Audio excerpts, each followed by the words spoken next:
fraude alimentaire. L'équipe du Québec Matin qui lève le voile sur une des arnaques les plus fréquentes. Savez-vous vraiment ce que contient votre bœuf haché? Ça, c'est le bœuf haché qu'on achète, bien sûr, à l'épicerie. Qui est certifié pur bœuf, hein? Il n'y a pas mention d'autres viandes. Mais le point de départ de notre enquête, c'est lorsque des bouchers de grands supermarchés se sont confiés à nous et nous ont dit c'est une pratique courante là, de mélanger d'autres types de viande, notamment pour faire des économies dans votre bœuf haché. Et voici ce que nous avons découvert. Dans le milieu de la boucherie, on l'appelle l'arnaque à la viande de porc. À votre insu, certains commerces mélangent au bœuf haché de la viande de porc, beaucoup moins chère.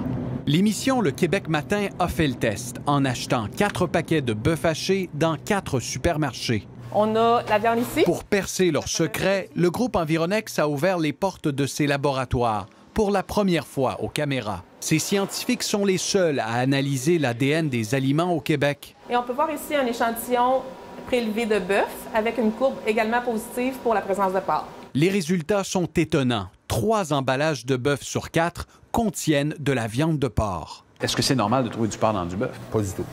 On devrait être en mesure d'avoir un bœuf 100% bœuf parce qu'à l'origine, l'ADN du bœuf ne contient pas de l'ADN de porc. Donc, si on en découvre au-delà de notre limite de détection, ça veut dire qu'il y a vraiment une présence de porc que l'être humain a mis volontairement ou involontairement dans le mélange. Un de ces paquets est même vendu sous l'étiquette halal. Il est certain que si on prend un mix 20 de porc et 80 de bœuf, par exemple, il y a des enjeux économiques importants d'économie pour le marchand.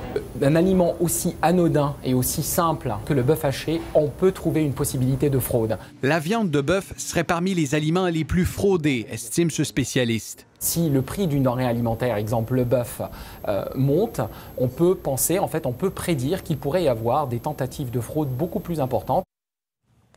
Et 3 paquets sur 4 où on est censé de retrouver 100 du bœuf contiennent du porc. Qu'est-ce qu'on peut faire pour se protéger de ça? Il n'y a pas grand-chose que le consommateur puisse faire, Julie, avoir confiance en la marque, en son marchand, mais actuellement, les lois ne permettent pas de prévenir ce cas de fraude alimentaire parce qu'il y a très peu d'inspections qui se font par les différents organismes concernés. Nous aurons des réactions, vous l'aurez deviné. 8h15, ne manquez pas notre entrevue avec le président de l'Association des détaillants au Québec.